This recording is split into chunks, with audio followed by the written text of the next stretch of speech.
Mi prometida quiso llegar virgen al matrimonio, pero me fue infiel y quedó embarazada de otro. Ni siquiera sé cómo explicar esto, pero supongo que escribirlo me ayudará a desahogarme. Estuve en una relación con una joven llamada Valeria. Estuvimos juntos casi 4 años. Sí, 4. Y en todo ese tiempo, nunca hicimos el amor. Jamás. Ni una sola vez. Su razón era que quería llegar virgen al matrimonio. Decía que era un principio muy valioso para ella. Que se lo había jurado desde que era una niña. Que no tenía nada que ver conmigo, que me amaba, que solo deseaba que aquel primer momento fuera especial, puro, íntegro, lo de siempre. Al principio creí que era una broma, pero no. Hablaba en serio. Los dos teníamos la misma edad, 22, y lo decía con una solemnidad como si viviéramos en otra época.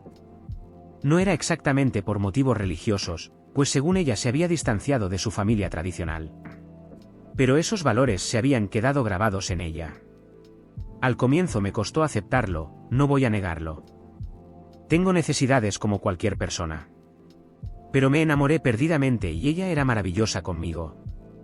O eso pensaba. Así que opté por respetar su decisión. ¿Cuánto tiempo podría esperar? Ya hablábamos de irnos a vivir juntos, de casarnos en cuanto yo consiguiera un empleo fijo. El típico sueño de dos jóvenes adultos construyendo su porvenir. Y la amaba, de verdad. Por eso aguanté. Por eso nunca la presioné. Cada vez que las cosas se ponían un poco intensas, ella se ponía rígida y terminaba diciéndome que no podía, que no era el momento adecuado. Que no quería que algo tan hermoso se ensuciara con remordimientos. Y ahí estaba yo otra vez, sereno, comprensivo, asegurándole que no tenía importancia. Creo que hasta llegué a creerme eso de que el amor auténtico sabe esperar. Pero entonces, unas semanas antes de que todo se desmoronara, comenzó a comportarse de manera extraña. Nada demasiado evidente. Solo un poco más fría. Menos afectuosa. Ya no se reía con mis ocurrencias como antes. Pero uno siempre piensa que es el cansancio, la monotonía, la facultad, quién sabe. Hasta que un día me dice que ya no está segura de nuestra relación. Así, sin más. ¿Que necesitaba un tiempo? Que estaba confundida, que no sabía lo que quería. Yo me quedé paralizado. Le pregunté si había aparecido alguien más. Lo negó de inmediato. Me miró fijamente y juró que no, que era solo una crisis personal. Que necesitaba reflexionar, estar a solas, y aclarar sus ideas. Le dije que yo no creía en los descansos. Que si ya no deseaba estar conmigo, era mejor terminar de una vez. Pero me rogó que no era una ruptura, que solo quería un par de días para pensar con claridad. Que no me preocupara. Y como un ingenuo, acepté. Valeria tenía esta manía de encerrarse en su apartamento cuando necesitaba pensar. Lo consideraba su santuario de introspección o algo por el estilo. Y yo siempre se lo respetaba. Incluso a veces la sorprendía con algo, un café, un postre, una nota. Ese día, como un tonto enamorado, fui a llevarle su helado favorito. Pensando que sería un detalle bonito, que tal vez le sacaría una sonrisa.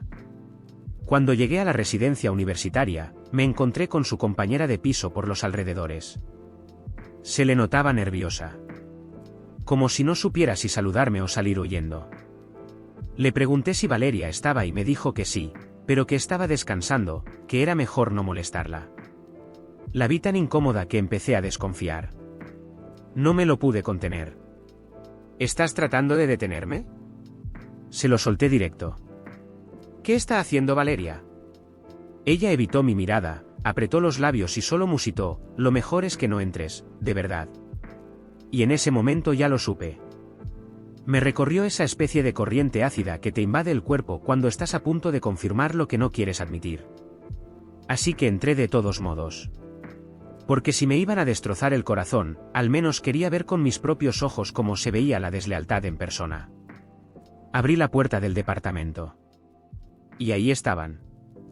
Valeria y un sujeto, uno que jamás había visto en mi vida, besándose como si no hubiera un mañana. No era un beso tímido de dos personas que se conocen. Era de esos besos pasionales de mala película, con manos por doquier y sin ningún disimulo. Tan ensimismados estaban que ni siquiera escucharon la puerta. Fui yo quien interrumpió la escena con un seco: ¡qué reflexión tan profunda! Ella dio un brinco. El tipo solo me miró como si yo fuera el entrometido, como si él tuviera más derecho que yo de estar allí. Y ella se puso pálida como la ceniza. Arrojé el helado al suelo. Le dije que todo había terminado, que no quería saber nada más de ella. Se acabó. Así, sin rodeos. ¿No me interesa saber desde cuándo me estás engañando? No quiero tus excusas. No quiero tus lágrimas. No quiero nada. Me di media vuelta y me marché. Pero claro, no sería una escena completa sin que viniera corriendo detrás de mí por las escaleras, gritando mi nombre. Diciendo que no era lo que parecía. Que no me fuera así. Te juro que no me acosté con él. Me gritó, agarrándome del brazo. Te lo juro por lo que más quieras. Sigo siendo virgen. Por eso te pedí tiempo, porque estaba confundida. Él tiene una aura especial, no lo puedo explicar. Y ahí me reí. No de felicidad. De estupidez. Por darme cuenta de que había malgastado casi 4 años de mi vida con una actriz de drama barato que usaba palabras como aura especial para justificar que se había derretido por un tipo cualquiera con barba de 3 días y una chaqueta de cuero. Le dije que no me importaba. Que ya estaba todo dicho. Que casi 4 años de relación se fueron al vacío por su confusión existencial. Que yo también tenía derecho a sentir, a dudar, a estar mal, pero nunca usé eso como pretexto para besar a otra. Ella se quedó ahí, llorando en la escalera. Yo seguí caminando. Esa noche no pegué un ojo. Era por el dolor de ver cómo alguien en quien depositaste tanta confianza puede transformarse en cuestión de días. Por todo lo que planeamos juntos. Por las veces que me imaginé una vida a su lado, un hogar, un gato, una familia. Ahora que lo pienso, 22 años es demasiado joven para andar pensando en bodas. Yo idealicé muchas cosas. Creí que había encontrado a la mujer correcta. Que todo valía la pena por amor. Que uno espera lo que sea si la persona lo merece. Asterisco spoiler, no lo merecía. Y lo más doloroso es que, incluso en ese instante, una parte de mí quería creerle. Quería pensar que realmente no se había acostado con él. Que tal vez seguía siendo virgen, que solo fue un desliz. Pero no.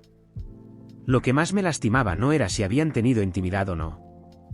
Era que me mintiera, que me ocultara las cosas, que me hiciera perder el tiempo como si mis sentimientos fueran desechables. Me había pedido tiempo para pensar, y lo que hizo fue irse a besar con otro mientras yo le compraba helados y soñaba con casarme. Casi 4 años a la basura. Justo cuando pensaba que estábamos por dar el siguiente paso. Justo cuando yo ya había invertido todo, tiempo, esfuerzo, amor, paciencia. Todo. Pasaron unas semanas desde ese episodio en la residencia. No supe nada más de Valeria. Ni mensajes, ni llamadas. Nada.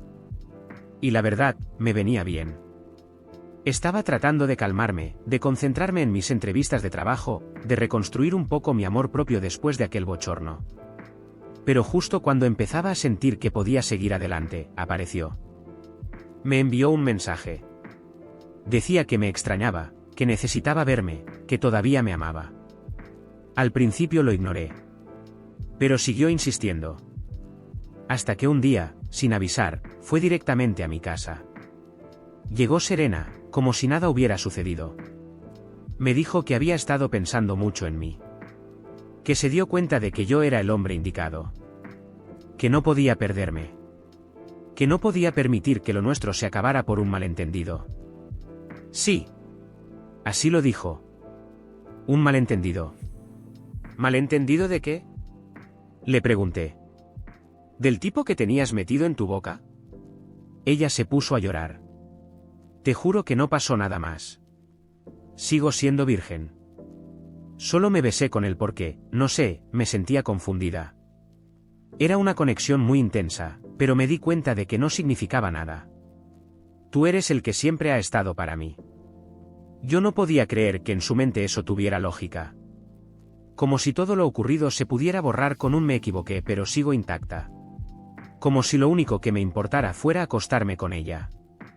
¿Tú crees que eso es lo que duele? Le dije.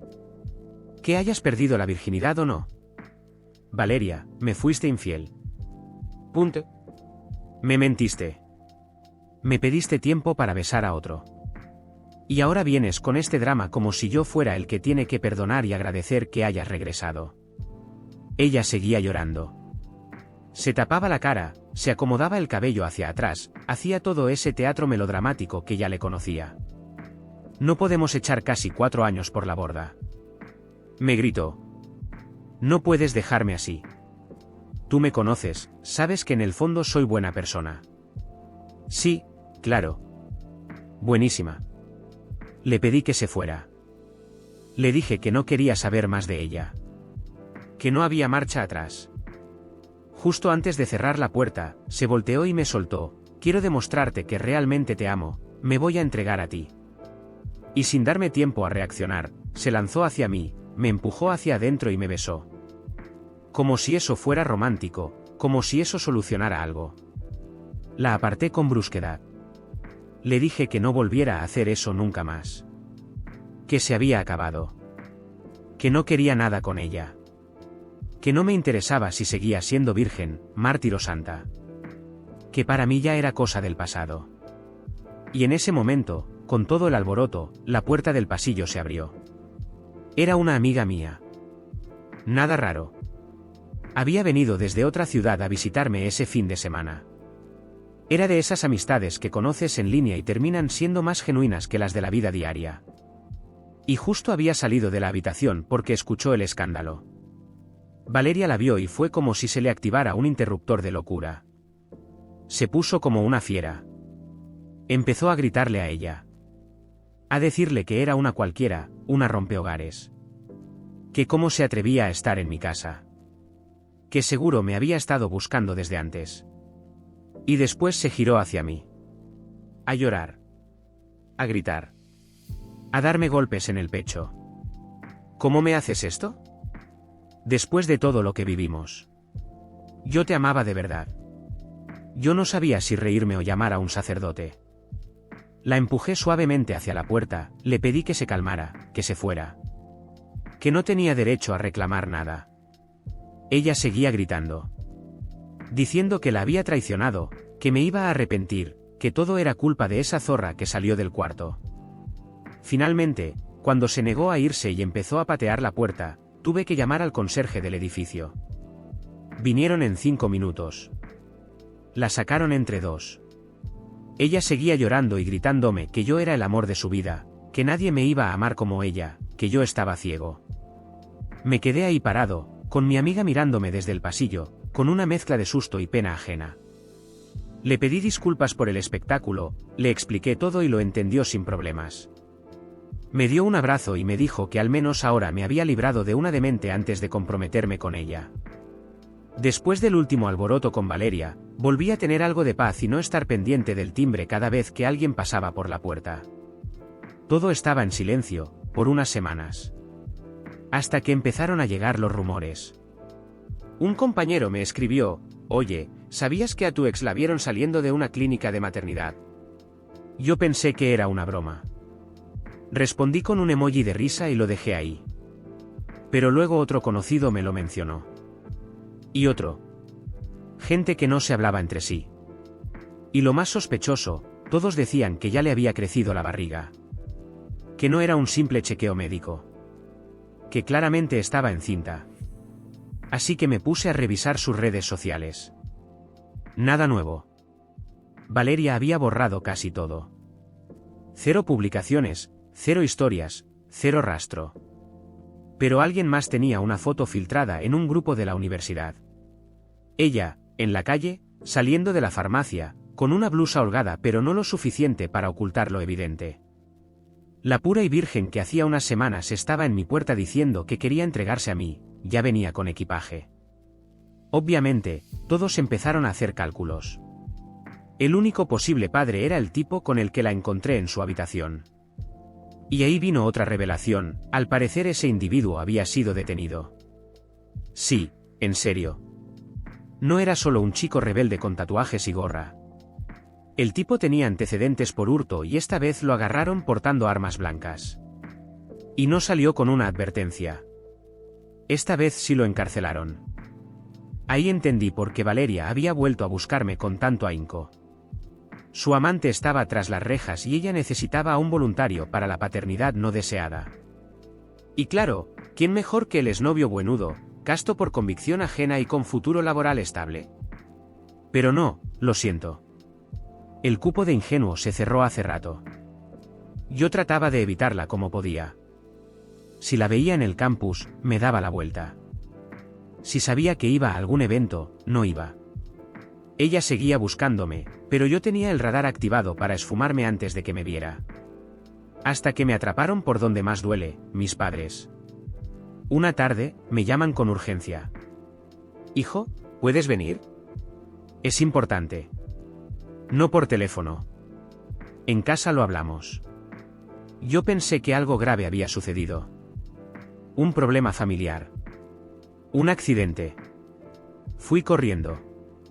Y cuando abro la puerta, ahí estaba. Valeria. Con la panza bien visible. Sentada en el sofá de mi casa. Con una sonrisa dulce como si no hubiera hecho absolutamente nada malo en la vida. Mis papás estaban tensos. Mi mamá con cara de angustia. Mi papá con los brazos cruzados. Les pregunté qué ocurría, aunque ya me lo imaginaba. Y me soltaron. Hijo. Valeria nos contó todo. Me crucé de brazos. ¿Todo qué? Nos dijo que estás evitando hacerte cargo del bebé. Que estás actuando como si no fuera tuyo. Ahí no pude evitarlo. Me reí. Me reí a carcajadas, delante de todos. No era una risa feliz, era de incredulidad. ¿Hacerme cargo de qué? Dije riéndome. ¿Del Hijo del Espíritu Santo? ¿De un embarazo divino? ¿Me volví un santo y nadie me avisó? Mis papás seguían sin entender. Pero ella dice que estuvieron juntos. Que no hubo penetración, pero que se frotaron, y que el médico le dijo que en casos excepcionales puede pasar y que tus genes eran muy potentes. Amigos, yo no puedo inventarme algo más absurdo que eso. Valeria, con cara de yo sé que suena descabellado, pero créeme, la sentí al costado. Fue algo muy íntimo, tal vez lo bloqueaste por el trauma, pero sucedió. Yo me agarré la cabeza, miré a mis padres y les dije con toda la calma del mundo, nunca tuvimos relaciones. Jamás. Lo más íntimo que llegamos a tener fue un masaje de pies y un beso en el cuello. Nada más. Ella se metió con un tipo con antecedentes que ahora está preso. El bebé es de él, no de mí. Y ahora, como el tipo no puede ni responder un mensaje, quiere que yo me haga cargo como si no supiéramos su juego. Mis padres se quedaron mudos. Mi mamá abrió la boca y la cerró. Mi papá miró a Valeria. ¿Eso es verdad? Y ahí, como era de esperarse, Valeria empezó a llorar. A decir que me seguía amando. Que lo nuestro era más fuerte que un error. Que podíamos formar una familia igual. Que el bebé no tiene la culpa. Lo dijo con una dulzura que rozaba el delirio. El bebé no tiene la culpa. Gritaba. Podemos criarlo juntos, como estaba destinado. No me dejes sola con esto. Mis padres se miraron. Y en ese momento, por fin, vieron lo que yo había visto meses atrás. Mi papá se levantó y le dijo, Valeria, creo que es mejor que te vayas. Ella intentó resistirse, lloró un poco más, dijo que mi padre estaba actuando como un desconocido, que ella los quería como una segunda familia. Pero mi mamá ya estaba abriendo la puerta. Y después de un minuto, la sacaron. Cuando cerramos la puerta, me senté con ellos y les conté todo. Desde el principio. Cómo me pidió tiempo para pensar. Cómo la encontré con otro. Cómo me dijo que aún era virgen mientras ya estaba embarazada. Cómo intentó seducirme para que creyera que el hijo era mío. Lo último que supe de Valeria fue que se retiró de la universidad. Al parecer, la historia se difundió y muchos empezaron a burlarse. Unos decían que el bebé era del tipo preso, otros que era de otro aún más turbio. Algunos decían que ella intentaba decir que era mío. Nadie sabía con certeza, pero todos estaban de acuerdo en una cosa: se le había ido la cabeza. No sé si volvió con su familia, ni me interesa. Yo, sinceramente, me siento afortunado. Me libré a tiempo. Estuve a punto de casarme con ella. De formar una vida con alguien que me veía como plan B con cuenta bancaria. Y ahora, cada vez que escucho a alguien decir del amor todo lo puede, me acuerdo de Valeria, de sus discursos místicos y de su frase final: el bebé no tiene la culpa. No, Valeria. El bebé no tiene la culpa. Pero tú sí. Si esta historia te dejó sin palabras, la que te dejo aquí te va a sorprender aún más. Haz clic ahora y compártela con tus amigos. Suscríbete y activa la campanita para no perderte las próximas historias. Gracias por estar aquí, nos vemos en la siguiente.